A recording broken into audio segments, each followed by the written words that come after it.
to be on SportsGrid.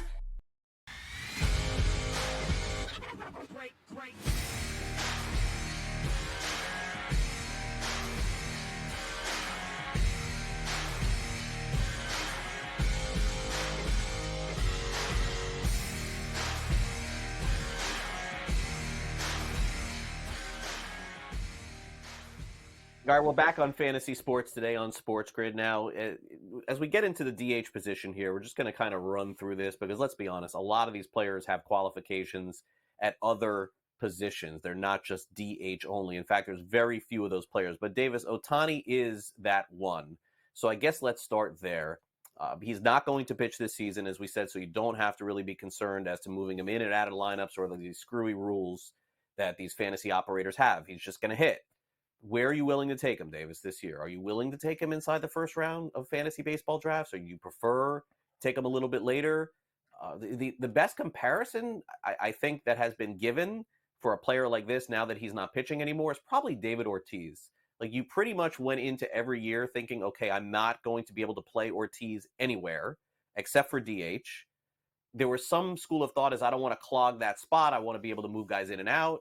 But then Ortiz every year would make those people look dumb, right? Like, this guy went on to play forever and hit 30, 40 home runs every year at DH, and he's in the Hall of Fame now. And Ohtani's probably going to be in the Hall of Fame too, I would guess. Where are you willing to make that selection with him? So I think the David Ortiz example is a good one because Ortiz never even, it's actually so insane looking at his numbers. When he was 40 for Boston, he led Major League Baseball in RBIs. He led Major League Baseball in doubles. He had 315 with 38 home runs. He drove in a bunch of runs. He scored a bunch of runs, obviously. So Ohtani can do all of that. He can totally earn first-round value as a hitter. In fact, he has earned first-round value as a hitter. He led baseball, and he led the American League in home runs last year. He led the American League in OBP. He also stole 20 bases, won MVP last season. Of course, he won MVP in 2021 as well. Finished second in MVP in 2022. For my money, probably should have beaten Aaron Judge, but Aaron Judge got the home run record, so whatever. It is what it is. I'm totally willing to take him in the first round because this is my supposition. My guess, Craig, is that Shohei Ohtani is going to be even better as a hitter this season without having to mess with pitching at all. Doesn't have to think about it. Doesn't have to practice it. All the guy has to do is take his hacks in the batting cage. And I also wonder, age 29 season, he knows he's not pitching, doesn't have to risk the injury. Why wouldn't he run more, right? I mean, clearly he's good at it. Last year he stole 20 bases, got caught stealing 6 times. But what is the limiting factor for him stealing? Why can't this guy try and go 40-40? Like, if you told me that Ohtani told, Japanese reporters, like, oh yeah, I'm going to try and go 40-40 this season, I'd be like, well, yeah, of course he did. Like, the guy has to give himself a challenge this year as a new member for the Los Angeles Dodgers. Obviously, I love Shohei Ohtani. I think he's really phenomenal. But I do think all of his energy on hitting is clearly going to be a win. Yeah, look, and again, a lot of drafts he is going top 10. It's just his ADP is just right outside that. And I guess if you said he qualified at first base, I don't think he's going to play that this year, by the way. But if he qualified at first, Davis, he's probably like a top 5 pick in fantasy. But that's the only thing sort of holding him back a little bit is just the fact that he only can go in your util spot or your DH spot. Here are some other players too. We discussed Judge. Jose Ramirez played some DH, so did Yordan Alvarez. As I said, a lot of these players qualify to other positions, so it's not really a true DH discussion. And really no fantasy league has just DH. They do have utility spots. Beyond that, Vladimir Guerrero Jr., Adley Rutschman, Manny Machado, Christian Yelich, William Contreras. I'm going to keep going, Sam. Josh Lowe, Paul Goldschmidt, Kyle Schwarber, Yainer Diaz, George Springer. I mean, they all play other positions for you in fantasy, so I don't want to make this exclusive to the DH. But Davis, I would just throw it back to you, basically saying, is there anyone we didn't discuss at this point that you like in particular? Yeah, I mean, I feel like we actually did kind of go past Jordan Alvarez when we were talking about the top of outfield, because I guess his level of performance, we just have become so used to it. He basically has been the exact same guy for each of the last 3 seasons. He hits between 31 and 37 home runs, between 95 and 105 RBIs, and he is going to obviously score a bunch of runs. He did not score as many runs last year. I don't really know what that is about. He does have that knee issue that will limit him. You know, there will be a 15-day span or a 20-day span where you do not have access to his statistics for some point, but he actually has decreased his strikeout numbers since he got called up at his age 22 season in 2019. Very rarely, Craig, are you going to find a guy who can hit 35, 36, 37 home runs and strike out only 18% of the time. He also had weirdly a 13.9% walk rate exactly in 2022 and 2023. I think the preponderance of evidence suggests that he is actually probably like an insanely good hitter who maybe has just been limited by injury a little bit in terms of total plate appearances. And I think if I was going to pick one of these guys, Alvarez, Harper, Vlad, Rutschman, William Contreras, Paul Goldschmidt, if I was going to pick one of these guys to just kind of randomly have a 50 home run season where they, drive in 110 runs and they score 90 runs and they hit 283 and help you win your league, I mean, it's definitely Jordan Alvarez to me, because he also plays in that crazy good lineup. The Astros, we also know, will be, look, they will, if there's an in-season move to be made that makes it 3% more likely for them to win the World Series, I mean, we know the Houston Astros will be aggressive in doing that. So I do really like buying on Jordan Alvarez. Yeah, I mean, look, their one move this offseason was Josh Hader, which is really interesting because a lot of folks didn't see that happening at the beginning of the season. They already had a closer in Ryan Presley, but having some injuries, Verlander starting the season on the IL, it looks like Urquidy's out. Who knows if they end up with Snell or not? But you're right, the offense is really not much of a question for them. I guess beyond that at DH, you have guys like Naylor, who played a lot of first base last year for Cleveland. You also have, but he plays DH too. You also have Vladimir Guerrero Jr. Davis. I would guess Vladimir Guerrero Jr. probably ends up at DH soon too, right? Like, I mean, you're going to get him at first still, but for how many years longer? Like a dynasty league, I think you got to start thinking about that probably. I would assume that we are fairly close to the end of Vladimir Guerrero Jr. at first base, because remember, he came up as a third baseman. Yeah. Actually, that was his original position. He was not particularly strong at that. Moved over to first base, and the Blue Jays actually do have now in 2024. They've got a couple other guys who actually do play first base that are better defensively and can kind of hold themselves up at the plate. So yeah. For Dynasty, I bet that's coming pretty soon. All right, let's take a quick time out here on Fantasy Sports today. More to come, including a look at the NBA and our daily fantasy lineups to set. So stay with us as we continue on FST right after this.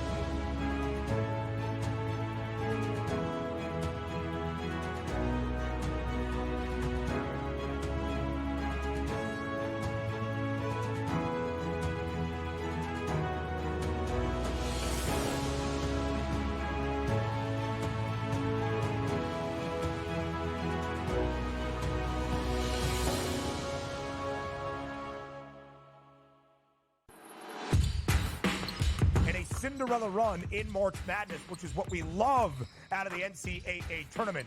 Indiana State should be in the big dance. I hope the selection committee follows. Depending on what bracket they end up on, they could really make a strong case to win the national championship. Hence why their odds keep getting shorter, and shorter. Only on SportsGrid. unlike the last one, I don't think these managers are going to sign up for a 1-1 draw. I think the Spurs know they need to win this one. They need the full 3 points to try to get into Champions League position. But generally speaking, I find Klopp and Liverpool's approach to be much more effective, which is you disrupt those patterns of play, you get in the middle of those triangles, and you put them on the back foot. Pro League Soccer, powered by Marca, only on SportsGrid.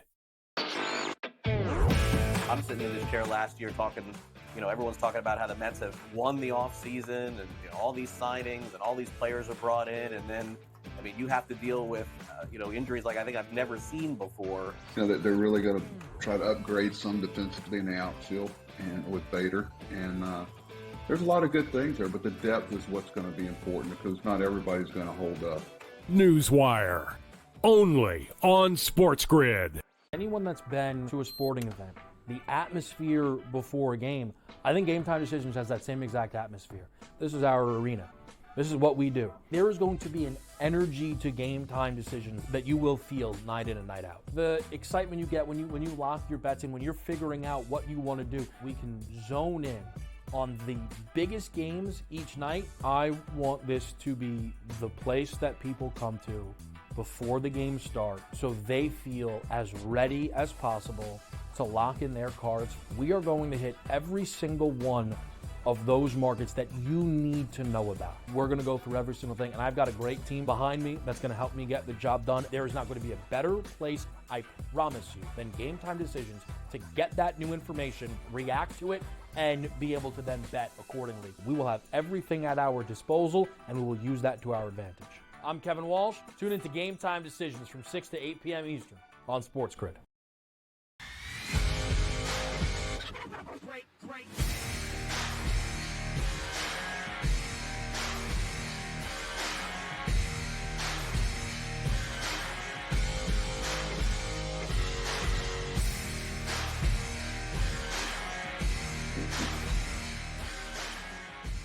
Welcome back to Fantasy Sports today here on SportsGrid. It's time now to take our look at the daily fantasy slate in the National Basketball Association here on this Saturday, Davis. And to me, oh boy, this looks like a big slate tonight. A lot of choices to make here. Looks like I'm looking at 9-10 games, I think, on the slate tonight.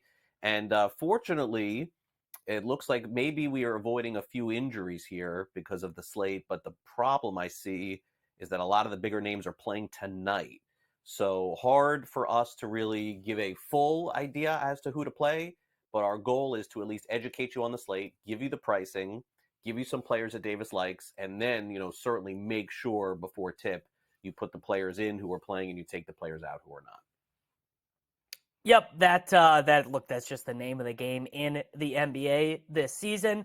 DraftKings also has been, they've been doing this relatively interesting thing. I don't know how I feel about it, but they have not been including the late games in many of the NBA slates, so maybe that makes things a little bit easier for you. Maybe that makes things a little bit more difficult for you. But the NBA has a 10-game slate here on Saturday, but here on DraftKings, we only have 6. We have Brooklyn at Indiana, Charlotte at Philadelphia, Portland at New Orleans, Oklahoma City at Memphis, the Washington Wizards for producer Sam at the Chicago Bulls, and the Golden State Warriors who are traveling to play against the Lakers. To kind of give you the lay of the land here, we've got a bunch of Q tags. I would expect Anthony Davis and LeBron James to play. I would expect Lonzo Ball, Steph Curry, Jaren Jackson Jr., Desmond Bane, and Anthony Simons to all not play. In terms of injuries that I think could go either way that are very important to pay attention to, Kobe White for the Chicago Bulls, if he does not play, that's going to be one of the bigger injuries to deal with. If Tobias Harris and Denny Abdia do not play, those are going to lead to direct situations that we're going to want to alter our lineup for in NBA DFS tonight. But we got some good games. I mean, Golden State, Los Angeles, Craig, that's probably a preview of the 9-10 play-in game in the Western. Wow. I can't believe it. The 9-10 play-in game in the Western Conference, LeBron James versus Steph Curry. I guess the NBA getting what they want because that'll be the most watched game, I bet, of the entire NBA season if it does end up happening. We still have a few weeks, though, right? Like the season's still 3 weeks left. Is that right? Or less? Yeah, no, look, there definitely is time. I would say that it is getting early pretty late for those teams, particularly because the Lakers have gotten swept by the Sacramento Kings, so they don't have any of the tiebreakers there. They immediately lose. They immediately lose those tiebreakers. But the Warriors are 4 games behind the Mavericks in the 8th spot.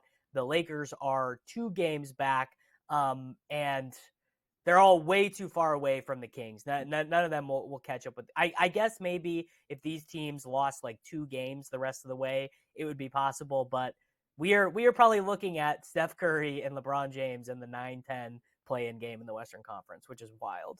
That is unexpected, but again, the Lakers play with fire like this every year, and somehow they end up coming out of it. I mean, Kawhi Leonard's been hurt for the Clippers. I mean, maybe a couple of wins gets them there. Minnesota has some injuries too. All right, so here's the lineup that Davis is going to set now. Full transparency, Davis is much better at this than me. So I'm the assist guy here. I get him the ball, and then Davis scores. But I can read lineups. I can do that. All right, so Scoot Henderson, 5,400 for Portland.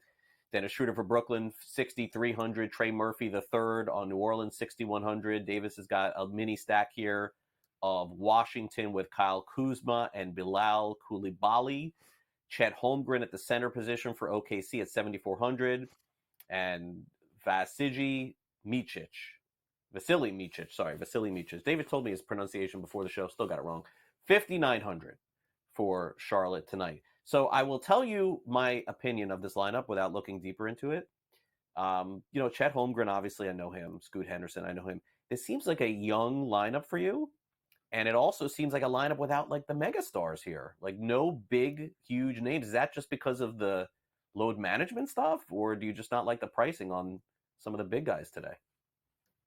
It's really more a function of the slate. Jokic is not on the slate. Giannis is not on the slate. The 2 Lakers guys, Anthony Davis and LeBron James, are priced up. Now, if things do break a certain way, so like let's say, for example, Kobe White does not play tonight for the Chicago Bulls, and let's say that Anthony Simons just straight up doesn't play for Portland, so they're down to like minimum guys. It's the way it kind of works in NBA DFS is it's always a little bit a function of not only who is available, but who is not available, because you kind of need a $3,800 guy here and a $4,300 guy here to make it work. I would love to play Davis and James here in this spot, but wasn't able to make it work on my first run through. Now, also, I am playing Chet for Oklahoma City instead of Shai Gilgeous-Alexander because of those salary reasons. But obviously, if you can get to Shai, that is what you want. So let's go ahead and get into the lineup. Starting at point guard, we have got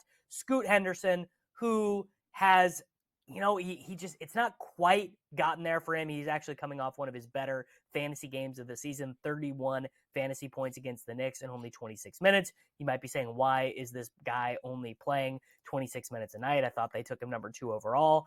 Well, it's kind of just the way that it has gone. They don't fully trust him. They are playing Delano Banton as their backup point guard some. They're playing Keegan Murray's little brother Chris as their backup shooting guard. Matisse Thybulle is getting some minutes there, but Malcolm Brogdon is out right now, and Anthony Simons is a legitimate questionable. So I think we might see Scoot just straight up start at point guard tonight. But in general, I kind of like the variance here. I think that Scoot is a bad matchup for the Pelicans in the backcourt.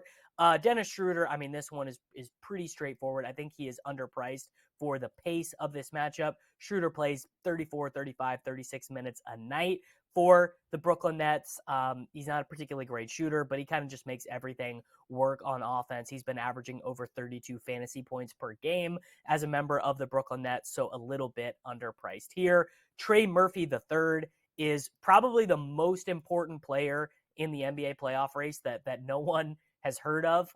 He is shooting 39% from 3. Without looking, if most people guessed where the New Orleans Pelicans were in the Western Conference playoff race, they would probably guess, oh, they're in the play-in. They're the 7th seed. Zion, he's hurt. And then, nope.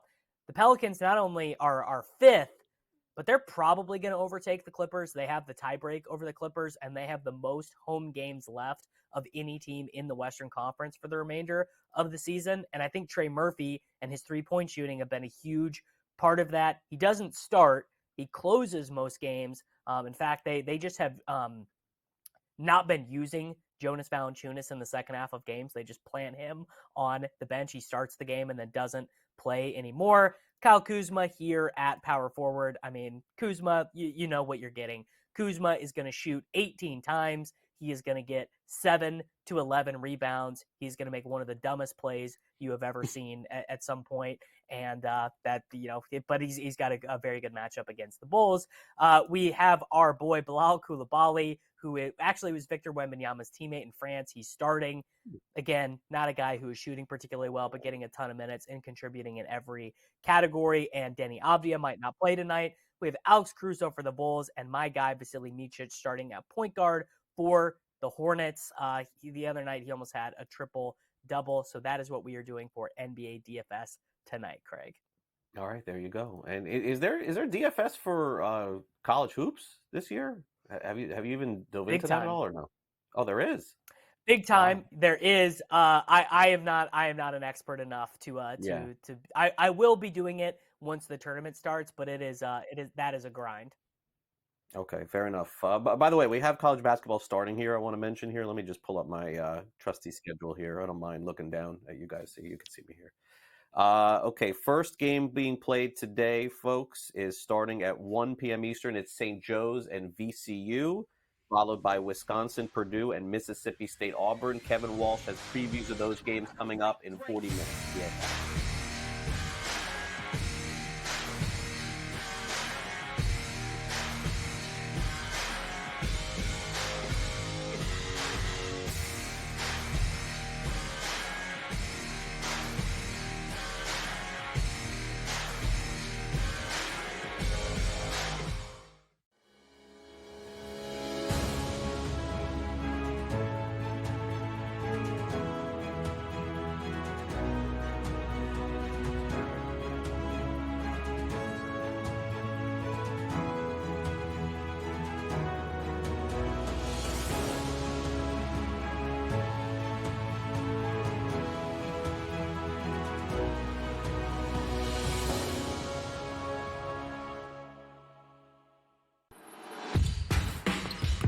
Cinderella run in March Madness, which is what we love out of the NCAA tournament. Indiana State should be in the big dance. I hope the selection committee follows. Depending on what bracket they end up on, they could really make a strong case to win the national championship.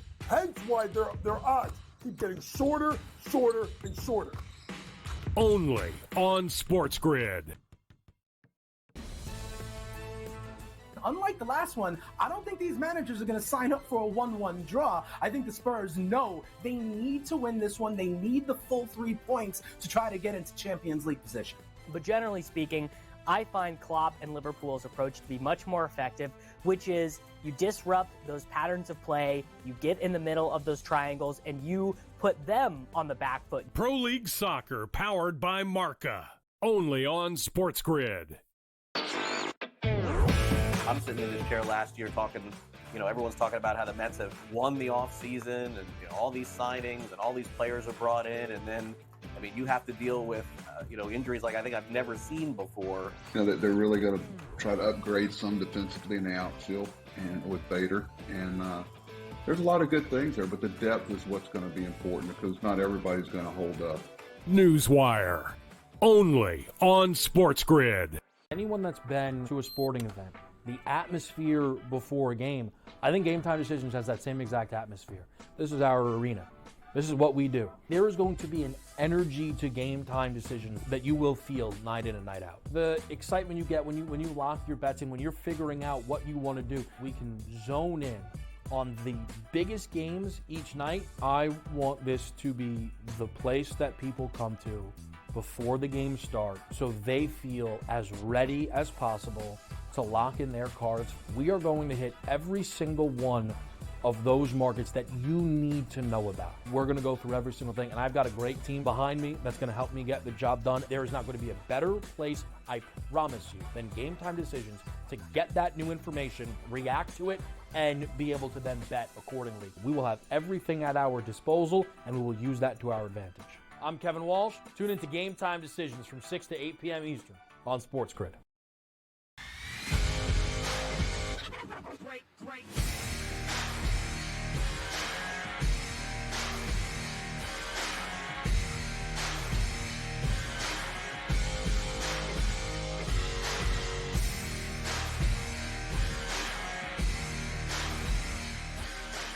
Welcome back to Fantasy Sports Today on SportsGrid. Here on the show, we play a little game of true or false. But as we've been doing for several years now, I'm trying to think how long we've been doing fantasy reality. The truth be told, by the way, there is actually a story behind this.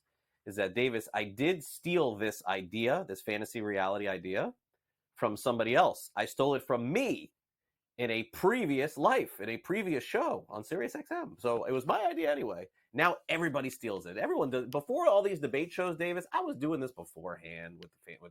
I mean, honestly, really, like I was doing it. But anyway, let's ask some questions here. Sam put them together. We say true or false. It's fantasy or reality.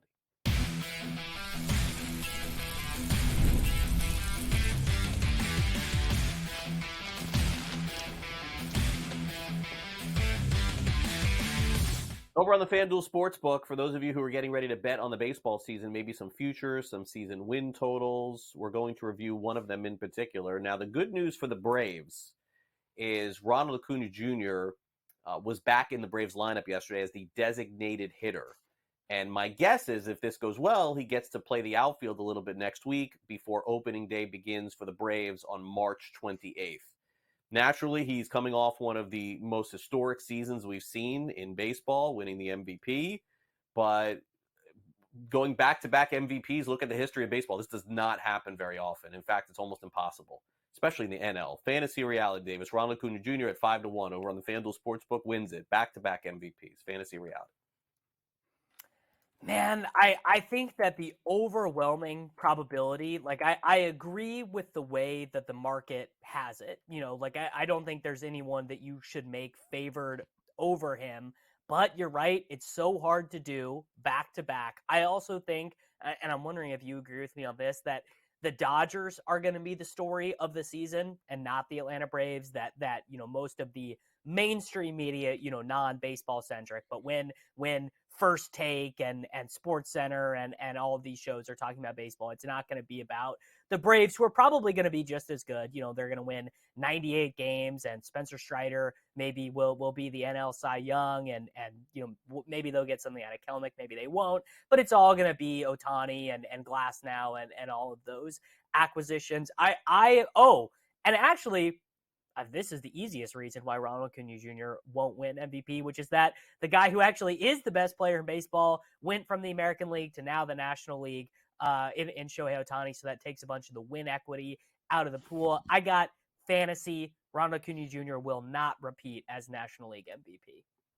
It was interesting during the season last year. There were people who thought that Acuna wouldn't win the MVP because his teammate Matt Olson would potentially steal votes away. And Olsen also finished near the top in MVP voting. So that theory is sort of debunked, which tells you for anyone that says that Ohtani can't win the MVP because of Mookie Betts, or Mookie Betts can't win the MVP because of Freddie Freeman, and we could just do this dance and go all around with all of these players. But I'm with you. I just think it's not a fun market to bet at 5-1. Like, really? Like, I don't know. I feel like you can find a 10-1, take a stab at someone there on FanDuel or DraftKings. That's not to say that Acuna can't do it. I also have to be honest.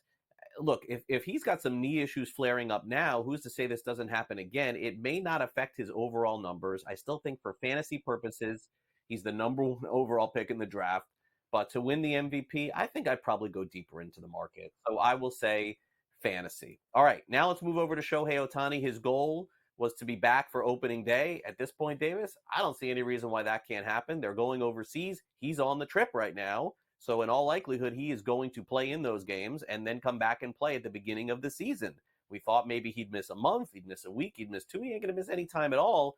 Fantasy or reality, Shohei Ohtani will hit 40 or more regular season home runs this season? Yeah, I mean, come on. This is something that Shohei Ohtani is going to do without breaking a sweat. Shohei Ohtani has done this while also being a Cy Young caliber pitcher, right? I mean, Shohei Ohtani getting Cy Young votes, hitting 46 home runs, 44 home runs, and he's done this in seasons where he hasn't even been full-time focused on hitting, and he's done this in lineups, Craig, where I mean, name the most ridiculous Angels player you can imagine. Where Brandon Drury was the lineup protection for Shohei Ohtani. Instead, he's going to be, sandwiched in between Mookie Betts and Freddie Freeman. Like, there is no escape in this Dodgers lineup. You're not going to be able to try and pitch him low and away. You're going to have to try and strike the guy out, which if you were going to say, like, one thing that Ohtani is not the best in the world at, it would be that he strikes out about 26% of the time, which is not nothing. Yeah, come on. He's hitting 40 home runs. He might fit. I mean, come on. This guy's going to lead the National League in home runs, in my opinion. We got reality 40 home runs, light work for Shohei. Yeah, I mean, I think that our question is sort of fair. I guess if I had to redo it and think to myself, if I wasn't like super busy last 48 hours, would I have texted Sam back, you know what, make this number 45, just so we could get Davis to think about it a little bit. But Sam says that the line on FanDuel is 39.5, so he did a good job here. That's my bad on that part. All right, so that's the fair line. That is the betting line. I gotta go reality too. I gotta go reality also. Yeah, not much to think about here. I think, Davis, you illustrated a couple of things. Like, he has no pitching to worry about. By the way, did you know this about Ohtani? I know you said something earlier, just for information's sake. Not that it was like a subtle thing, but you said, like, when he takes batting practice, right? Like, and some people think this. Right, he doesn't. He goes under. He doesn't. He goes under the stadiums or wherever the cages are. People think, like, I'm going to go to the stadium and I'm going to get there early to see Ohtani take batting practice. You will not. Can't. You will never see him do it. I experienced this a couple of years ago. My son's like, I want to go see Ohtani and Trout before the game, right? So he did get Trout's autograph, Trout signed ball. But he's like, am I going to get Ohtani? I'm like, nah, because he does not come out until the game begins. He just goes to the cages under the stadiums, wherever they are, and that's it. Long story short, good line for Sam. I will go over 39.5 home runs as well. All right, Dylan Cease basically spent the whole entire offseason getting traded, and then he didn't. And then he spent several weeks in spring training getting traded, and then he didn't. And then finally, it's the San Diego Padres of all teams pulling the trigger. Are we sure the Padres, Davis, know what they're doing, by the way, at this point? Like, we have Hader, we don't. We have Snell, we don't. We have Soto, we don't. Like, I don't get any direction as to what's going on with this team. But anyway, Dylan Cease is back there. He's in the NL. Doesn't matter quite like it did in the past with the pitchers not hitting anymore, but ERA of 4 at the end of the season. Fantasy reality for Dylan Cease. He will have an ERA below 4.00 at the end of the season. So when the season completes, his ERA is under 4. Is this fantasy or reality? I mean, Cease has spent most of his career under this number. He was over this number last year playing for a crappy White Sox team. He gave up more home runs than his average last year. He struck out a little bit lower of a rate of guys than he had in years past.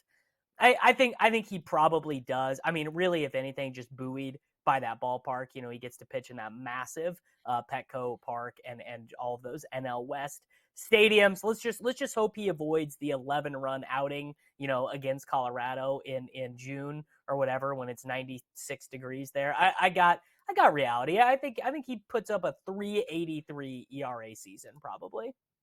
I have fantasy. I would also tell you this, Davis. Would it shock you at all? Just gonna throw it out there. Would it shock you at all that they trade him in like 5 months? No. I'm just not sure what direction this team is going, man. And by the way, thinking back on it now, 2 years. Was it 1 year or is it 2? It may have been 1. You have to verify this for me. Do they just completely regret signing Xander Bogaerts to like $300 million? Yes. He's not even playing shortstop anymore. Like, they could have given that to Kim. For sure. They give it to Kim. They gave it to Bogaerts. I don't know. I am very worried about the Padres season, losing as many players as they have. After a year of going for it, they've completely pulled it back. I will say fantasy there. Finally, let's get to this one. Mike Trout, healthy, going to open up the season with the Angels without his buddy Shohei Ohtani. Fantasy or reality? Mike Trout, Davis, finishes the season on the Angels. Man, this one is really hard for me. Obviously, as someone who was so locked in on the Angels for so long and not understanding why they were never any good, despite having Trout and Ohtani, I'll say this. For Michael Trout's sake, he deserves to play in important baseball games. He deserves to get the chance to play in a World Series. He deserves to get, his Game 7 moment before it all kind of goes down. Remember, Mike Trout does have that debilitating it's some kind of muscular dystrophy injury where he's legally allowed to take drugs that other guys in the league are not allowed to take. So he might not be playing when he's 38, 39 years old, despite having that crazy plate appearance. So he might want to get this done sooner rather than later. He might not want to be a 37-year-old Los Angeles Dodger. So I'm going to say fantasy. I'm going to say he does get traded because they already ripped the Band-Aid off, letting Ohtani go. So I think you got to just do it. Yeah. I think so too. I think so too. What do you think though? So we'll both say fantasy. I don't know. I don't think it's the Dodgers. I do not think they will allow that. Especially with Ohtani. Rangers. Texas? Rangers. Texas? Yeah. I could see that. How about the Mets? I wanted to say Mets. I wanted to say Mets, but they're not doing anything.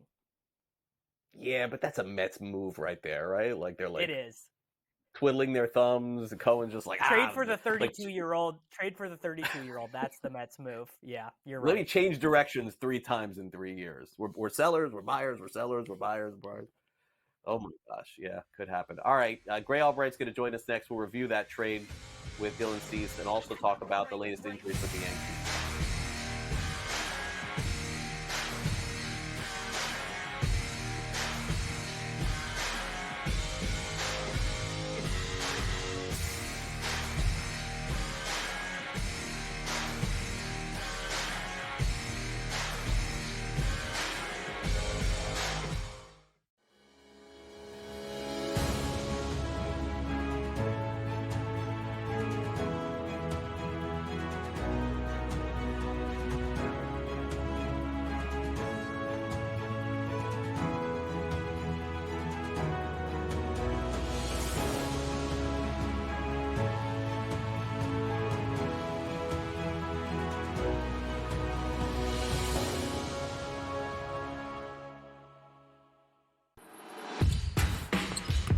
Cinderella run in March Madness, which is what we love out of the NCAA tournament. Indiana State should be in the big dance. I hope the selection committee follows. Depending on what bracket they end up on, they could really make a strong case to win the national championship. Hence why their odds keep getting shorter, and shorter.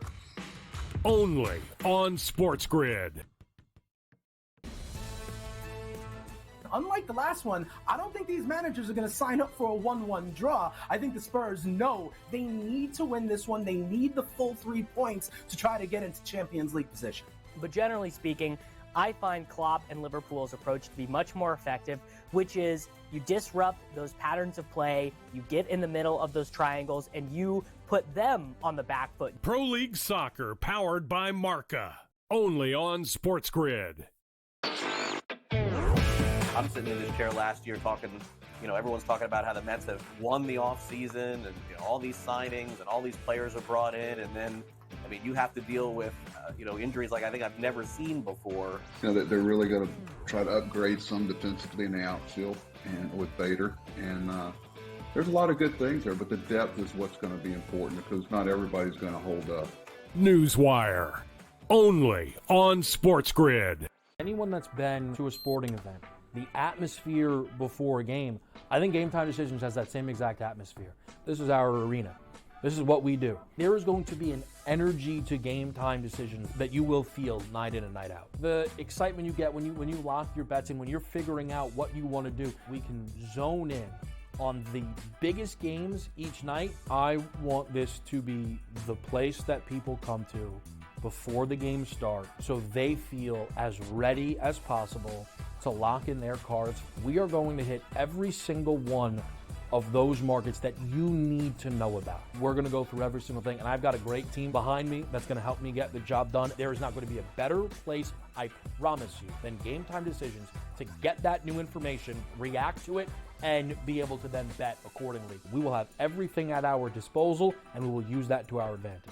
I'm Kevin Walsh. Tune into Game Time Decisions from 6 to 8 p.m. Eastern on SportsGrid.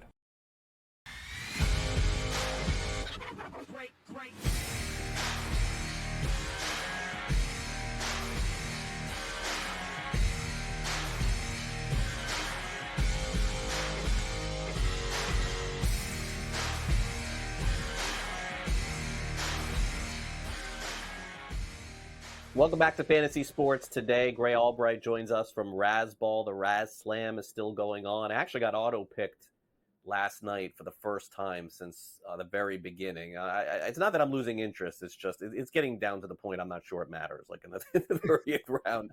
But Gray is in New York City for the Tout Wars drafts coming up this weekend. And it was something that I used to really enjoy doing many years ago. And, a couple of years ago, just had to say, you know what? I like being warmer and going to spring training in Florida a lot better. But we're not going to give away Gray's secrets for Tout Wars. We are going to review some of the things that happened in fantasy baseball this week. Gray, thanks for coming on the show, Fantasy Sports Today. How are you? Good. How you guys doing? Good. All right, Gray, so let's start off here. The trade that happened this week, we were just talking about it. I don't know if you were listening. I'm not really sure what the Padres are even doing anymore at this point, but Dylan Cease replaces Blake Snell, I guess, in their rotation. Maybe the way the Padres are looking at this, to me, is let's get him going real good and then we'll trade him again, maybe get some prospects back. I'm not even sure. He's a good pitcher. I don't know that he is an SP1. Some people feel like he is. What do you think going into the season?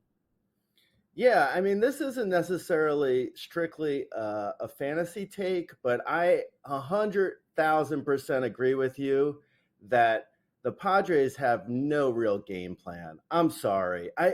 People fall over head over heels for Preller, but I don't get what he's doing. Like, guys, how do you go out and trade away Juan Soto for Drew Thorpe and company, and then trade Drew Thorpe for Cease? So you're trading Soto for Cease, and you buy Bogarts for like $300 million? That doesn't make any sense. Honestly, I think the Padres are completely directionless. I'm sorry to say it, because I've been a Padres fan for a long time, but I don't know what they're doing. As for fantasy, with Dylan Cease, I say this on Razzball a lot, like this preseason more than ever before. After we saw how the pitch clock rules went into effect, I really think the number one thing is, for starters, you really have to have great command. Like, that's number one for fantasy. Like, you look at like the Logan Gilberts, the George Kirbys, the Logan Webbs. Those guys are aces now because they limit base runners. Because now with the pitch clock rules, you put a guy on first, that could be a triple. So you look at Dylan Cease, and man, like, I think probably as recently as 2 years ago, he was an ace, and prior, before the pitch clock rules, he was an ace. But you look at his command, and I just can't get behind a guy who has a 4+ walk per 9. It's just not happening for me. I'm sorry. I think he gets a small boost for fantasy going to San Diego, but I'm out on Dylan Cease in general, where he's going in drafts, because I think he just gives up too many walks. I think you're probably right about the control point. I mean, there is kind of this, this idea out there in the ether, Gray, that the combination of driveline, just, hammering velocity all the time, and the pitch clock has kind of just done, honestly, like irreparable damage to starting pitchers all across baseball. It's why we're going to continue to see instances of Tommy John increase. It's why guys who were maybe good before, I mean, anyone remember Alek Manoah? Anyone out there, just you remember Alek Manoah? You definitely don't now, and he's not going to be the only one. But connected to that, we already have one of the best pitchers in baseball.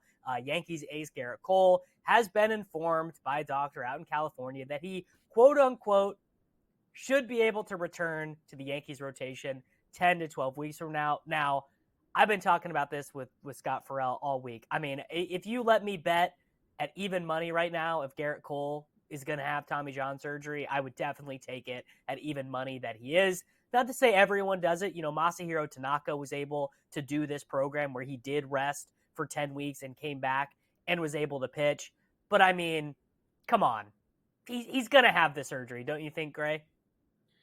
Yeah, unfortunately, I feel like that's easy money betting against Garrett Cole coming back. I think what the case is, they said June or July is when he could return. See, what I understand they're doing is, it makes sense too. Like, you try to rehab until June and July, and if he can't come back, you're not losing. He's out for 2024 and 2025 either way, whether he has the surgery tomorrow or in June or July. So what really harm does it do for the Yankees to let him try and rehab? But I 100% agree that he's going to get to June or July and they're going to be like, yeah, unfortunately, he's going to need Tommy John surgery. I mean, that's just, we see this, 99% of the time, this is what happens. You mentioned Tanaka. I can think of also Zach Gallen, but there's very few cases where you have a problem with the pitcher's elbow and they actually return that year and are effective. Like, even if he comes back, he may not look anywhere near himself. I'm telling people that if you have an IL slot, great, stash Garrett Cole, but you're basically you're looking at a guy who's not going to be pitching in 2024, unfortunately. Yeah, and look, if he was still 22 with the Pirates or 25 with Houston or 26, whatever it was, I mean, maybe this is the situation where, Gray, they just tell him to have the surgery and that's it. But as you get older, it's kind of like Verlander. You wait and see as long as you possibly can. And then if you have to absolutely have it, then you do. He is costing himself next year, by the way, if he doesn't do this right now. But indeed, that's kind of the course that they're taking. Okay, so this broke earlier in the week, which was a bit of a surprise, but at least I would say Gray drafters had a couple of days, maybe a week, to sort of see that something was going on with Devin Williams. But a lot of people got hurt on draft day, taking him as their number 2 closer, number 3 closer overall in fantasy, number 5, depending on what ranking system you use. But he's going to miss time too with some fractured issues with his ribs. Going to be out. The Brewers always seem to piece it together somehow.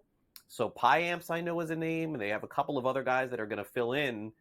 But another story, Gray, of a closer that, unfortunately is going to be a massive overpay, because no matter what you do, like, you take an outfielder at that point, maybe you can find another outfielder. You take a guy just to get saves for you as high as you took Williams. There's really no replacing him, and now you got to use that budget to go get whoever you think the Brewers closer is going to be. Yeah, no, exactly. There's no real clarity on the Brewers' bullpen situation as of this recording. I think McGill or Piamps is probably the move, but they also have Abner Uribe. He's likely. I don't think they're going to go to Uribe because he's younger, and that has things to do with like arbitration and stuff. Boring money situation talk. But yeah, I think probably McGill or Piamps. The Devin Williams thing just stinks. As far as I think it's his back, and I don't understand, because he had back issues in September of last year. Yeah. I don't know why it took them so long to figure out this injury, because you would think they would have detected this back in September or whatever. It's just so frustrating for the people who drafted early and that took Devin Williams in the top 50 overall, expecting a number 1 closer, and now hopefully you get him back by June or July. And I would, the good thing is he comes back, he's the closer. Like, it's not like, well, maybe McGill steals his job. Like, there's not going to be any of that. Like, Devin Williams comes back, he's going to close. It's just a matter of when he comes back. So hopefully it's by June. And speaking of closers, a move I've actually wanted to see for a long time. It's kind of one of those things where when it finally happens, you're like, why did a bunch of anonymous nerds on the internet know that this was a good idea before the team? But it sounds like Michael Kopech is going to be moved to the bullpen and might even be moved to the actual closing role for the Chicago White Sox. If any of you are not familiar with Mr. Kopech's work, he basically throws the fastest fastball that you can imagine, and he can access it kind of at any time. He can get up to 102, 103, 104 miles per hour. Do you see Kopech succeeding in that role? I mean, obviously there is like a mentality bit that he is not always excelled. I think there was like rumor that Kopech was going to retire for a little while. He's been all over as a member of the White Sox, Gray. But do you think that he will end up excelling in this role in the bullpen for Chicago? Yeah, no, actually, I love the Kopech move to the bullpen. I was in my Razzball rankings earlier in the preseason. I think in my starter rankings when he was still in the rotation, I was even saying I commented that I wish he were just moved to the bullpen because that's really where his success has been for his entire career. I mean, you look at a guy who's like in the rotation, he's around an 8.5 to 9.5 K per nine. In the bullpen, he can ramp it up and be close to like a 12 plus K per nine. Like in the bullpen, he could be a number one closer if he gets the job. Unfortunately, the White Sox aren't going to give him a ton of opportunities. Right. So you're looking at a guy who's likely going to, I mean, even in the best case scenario, he's maybe looking at like 15 to 17 saves, which is fine. I mean, that's not bad. It should come with great ratios, terrific strikeouts. If he has the mentality to do it, like you mentioned, I think he could be a number one closer. Like next year, we may be looking at Kopech going in like the top 100 overall as a closer if he's able to like show he can do it this year. Yeah, it should be fascinating. Gray, I was watching, a little bit of that spring breakout real quick. I want to end with this, with Paul Skeens, throwing 100, 101, 102, striking out Jackson Holiday. Is he on like radars for people in the NL only and in the mixed league? Like I still don't see him going particularly high, only because we know he's going to start the season off in the minors with Pittsburgh, but I don't think that's going to last very long. Do you? No, I don't see it lasting long at all. I've actually been really surprised at how low he's going in drafts because like previous years, you would see a guy who's like expected to be up by May and he would go in like the 150 range. He's going in, I want to say he's going like 350 overall. Like he's going very late and he's going to be an ace. Yeah, no, I mean, it looks like Strasburg all over again. Hopefully not the back end Strasburg, but hopefully the front end Strasburg. All right, Greg, good luck in the Tout Wars drafts this weekend. Really appreciate you coming on. We'll see you again next week as we finalize all of our teams. Thanks for coming on. Thank you. All right, Gray Albright from Razzball joining us as the big drafts, industry league, as they would say, drafts going on this weekend. I think I want to say Tout Wars probably like 7 years in a row or 8 years in a row or something like that. So I wish everybody out there good luck with the auctions as well. We'll take a quick time out here on Fantasy Sports Today to kind of give you an idea as to what's coming up next. Kevin Walsh is standing by to give you some game time decisions, get you ready for all the afternoon action in college basketball. And then Coach Young and Scott Farrell take you from that point. We got live programming all throughout the day and throughout the night. And also don't forget Bracket Central with the selection show tomorrow night, 7 o'clock Eastern, right here on SportsGrid. We'll be right back with more Fantasy Sports Today after this.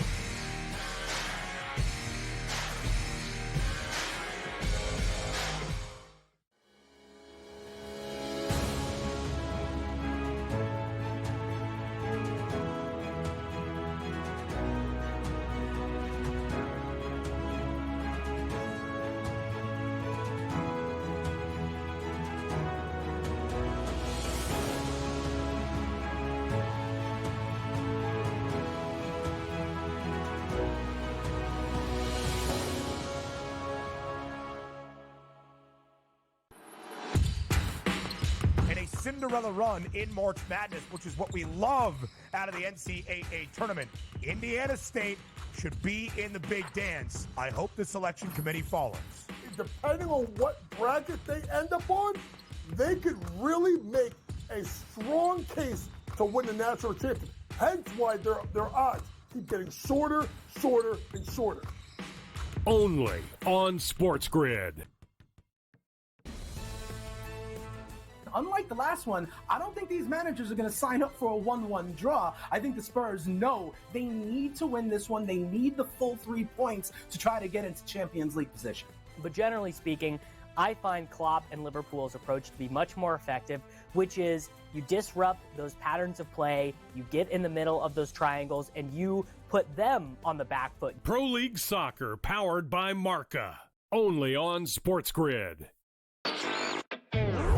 I'm sitting in this chair last year talking, everyone's talking about how the Mets have won the offseason and all these signings and all these players are brought in. And then, you have to deal with, injuries like I think I've never seen before. That they're really going to try to upgrade some defensively in the outfield and with Bader. And there's a lot of good things there, but the depth is what's going to be important because not everybody's going to hold up. Newswire. Only on SportsGrid. Anyone that's been to a sporting event, the atmosphere before a game, I think Game Time Decisions has that same exact atmosphere. This is our arena.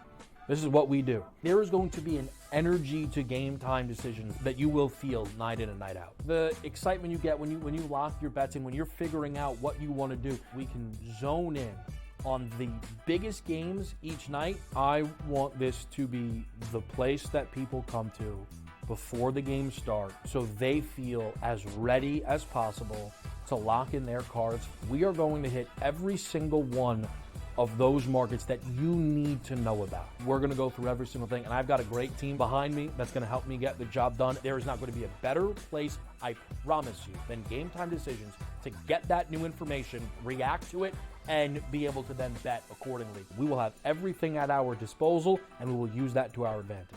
I'm Kevin Walsh. Tune into Game Time Decisions from 6 to 8 p.m. Eastern on SportsGrid.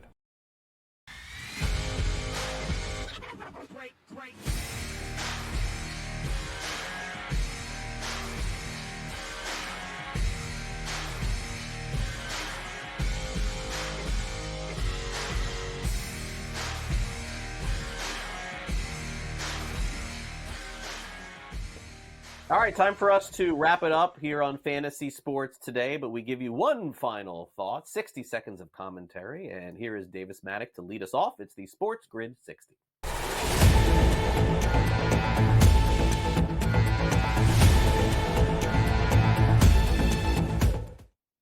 All right, Craig, I'm going to go hyper-local with this one, but in my native city of Kansas City, there is a relatively historic moment happening. The first ever in the United States women's only sports stadium has been built, and the first game will be played today by the Kansas City. Current CPKC Stadium seats just over 11,000 people. Of course, our guy, Patrick Mahomes and Brittany Mahomes, are the co-owners, not only of the team, but of the stadium itself. Season tickets to the stadium have already been sold out. It makes me very proud to be from Kansas City, but I think it's just, we're such a big country, 350 million people roughly here. It's very cool to see these women's sports exclusive stadiums being built. In the NWSL, one of the teams just got sold for $113 million. Kind of insane. And just a nice lighthearted sports story. Yeah, I appreciate that at the end. This has been a fun week, by the way, not just for fantasy, but for reality as well. On all of our shows here on SportsGrid, the NFL has been the talking point with free agency and all these players changing locations. Davis and I later in the spring and the summer, of course, will dive into that when it matters as well. It's not really actionable at the moment like fantasy baseball is. But in summary, it is embarrassing that you have players that were not signed in baseball before the football guys got done. I mean, come on. I understand the salary cap, and some teams like Tennessee are being stupid. They have to spend money. Teams got to get up off the floor. I get it. It's a different sport, cap sport. But in the end, my gosh, can we get this fixed? We need our baseball players signed before the football guys. Can't let that happen ever again. That'll do it for the show. Thanks to Patrick, Sam, of course, our producers, for Davis Maddock and Craig Mish. We'll see you back here next week for our next edition of Fantasy Sports Today. Have a great Saturday, everyone. Kevin Walsh is up next.